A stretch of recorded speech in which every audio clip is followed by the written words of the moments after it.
آج ہم آپ کو حضرت ربیع بن عامر کی رستم سے گفتگو کا واقعہ سنائیں گے۔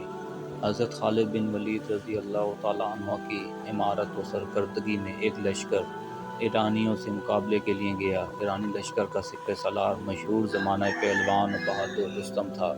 حضرت خالد بن ولید نے رستم کی درخواست پر حضرت ربیع بن عامر رضی اللہ تعالیٰ عنہ کو اس سے بات چیت کے لیے بھیجا۔ ایرانیوں نے رستم کا دربار خوب سجا رکھا تھا۔ ریشم و حریر کے گدے، بہترین قالین، سونے و چاندی کی اشیاء اور دیگر اسباب زینت سے آراستہ پیراستہ کر دیا تھا۔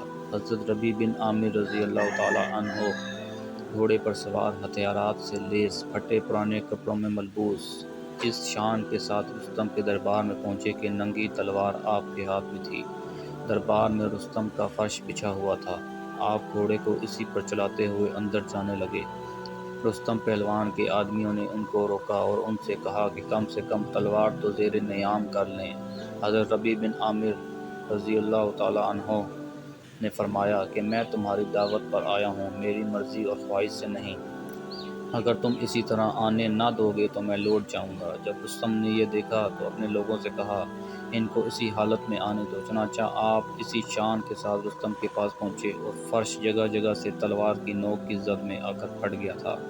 رستم نے پوچھا کہ آپ لوگ کیا چاہتے ہیں؟ حضرت ربیع بن عامر رضی اللہ تعالیٰ عنہ نے ایسا جواب دیا جو ہمیشہ کے لیے لاجواب رہے گا۔ آپ نے کہا اللہ نے ہمیں اس لیے مبعوث کیا ہے کہ ہم اللہ کے بندوں میں سے اللہ جن کو چاہے ان کو بندوں کی غلامی سے نکال کر اللہ کی بندگی کی طرف لائیں اور دنیا کی تنگیوں سے نکال کر اس کی وسعتوں میں لے جائیں اور دنیا کے مختلف مذاہب کے ظلم و جور سے اسلام کے عدل و انصاف کی طرف لائیں۔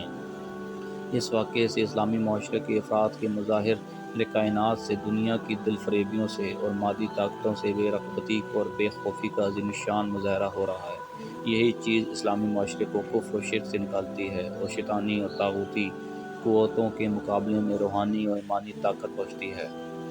ویڈیو اچھی لگی ہو تو ویڈیو کو لائک کر دیں، شیئر کر دیں تاکہ آپ کو اسی طرح کی نیکسٹ اسلامک واقعات کی ویڈیو ملتی رہیں۔ تو نیکسٹ ویڈیو تک کے لیے اللہ حافظ۔